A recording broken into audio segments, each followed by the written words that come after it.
Let's go live to Canberra now. And joining us is the Treasurer, Josh Frydenberg. Treasurer, good to see you. Will the Tamil family be heading home to Biloela?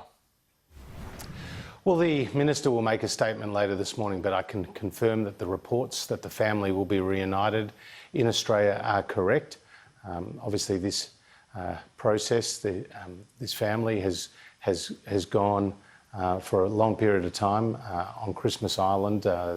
The issues have been protracted through the courts, and I think this will be a welcome announcement later this morning. So they'll be reunited in Perth? Well, the family will be reunited in Australia, and I'll leave the details to the Minister to his statement. So, I mean, are you able to elaborate on under what circumstances they'll be allowed to stay? Well, Peter, I'd rather leave that to the Minister. He'll make a more detailed statement later this morning. But the good news, the positive development, is that the family will be reunited on Australian shores very shortly. Permanently? Well, again, leave the details to the Minister. This matter has been protracted through the courts, but if you go back to why we have the policy that we do with respect to our borders, it's because we saw between 2008 and 2013 some 50,000 unauthorised boat arrivals come to Australia. We tragically lost more than 1,200 lives at sea. We saw massive cost blowouts. We saw tens of thousands of people go through detention, and it was a program and a policy that was not working. And it had disastrous and devastating consequences. So we put in place a tough policy, a policy that has been effective, and a policy that continues to prevent unauthorised boat arrivals coming to Australia. That being said, this issue goes back some time, and it has been playing through the courts for many years now. Was it a mistake to send this Tamil family to Christmas Island? Well, again, we have our processes, we have our policies, they have been effective. Now, every case is different, every case will work through the system as it does, in this case through the courts. The courts have made determinations with respect to the refugee status of the family, and as you know, that's pretty clear.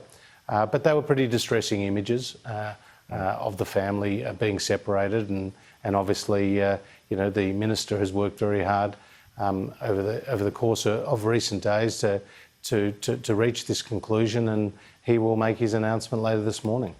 The family would still be in Christmas Island if the young girl didn't get sick, wouldn't they?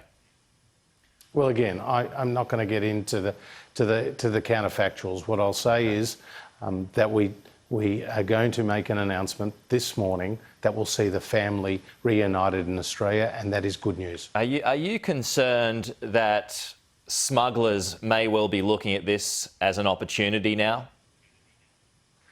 Well, you always see pretty nefarious actors, criminals indeed, seek to benefit out of people's miseries and people's vulnerabilities. That is why we always have to be alert to the role that people smugglers play and their international networks. But we've put in place very hard, tough, strong policies that have proven to be effective. And the Australian people welcome the fact that there is now some order that's been brought to our international borders, because clearly when previous governments sought to weaken those laws, it had disastrous and devastating consequences. Lives lost, cost blowouts, and tens of thousands of people moving through our detention centres. So clearly we had to take action, and we did, and that action has proven to be effective. Do you have concerns, though, that could start up again because of this? Look, I'm very conscious of the threat that is always there, but I'm also confident that the policies we have in place remain effective and will prevent unauthorised boat arrivals coming to Australia, certainly in the numbers that we've seen previously. What about people who are in detention now, Treasurer? Do you have any concerns that they might try and have children while in detention and game the system? Well, again, I know you'd love me to get into every into every counterfactual I mean, they're and legitimate questions. every hypothetical. We have laws with respect to families that have children, whether they're in detention or or whatever the particular circumstances are, having come as unauthorised boat arrivals. Those laws remain in place, and again, the laws that we have put in place have worked effectively to deal with the situation that we saw happen with the previous government, and that was a disastrous policy that I think even many members of the previous government would acknowledge. Okay. Into your wheelhouse now. New figures out today, Treasurer, show that the unemployment rate's heading for 4.5% by June 2024. Is that when budget repair is going to begin? Well, the Coalition's been the party of lower taxes. You've seen that in the policies that we have introduced over successive budgets. Now, in the last two budgets, Pete, we have cut taxes by more than $50 billion. That will see more than 10 million Australian families get tax relief, but also around 99% of Australian businesses be able to access a supercharged instant asset write-off, which is seeing investment, particularly in machinery and equipment, reach the highest level in years. Treasury estimate that those tax cuts that we have provided both to households and businesses will create 120,000 jobs and see the unemployment rate be reduced by up to a full percentage point. That means our unemployment rate goes below 5% next year. That is the forecast. And the last time it went below 5% was between 2006 and 2008 for a sustained period. And then you have to go all the way back to the 1970s to see unemployment below 5% for a sustained period. So the Morrison government is absolutely focused on creating more jobs, and one of the ways to do that is through tax relief.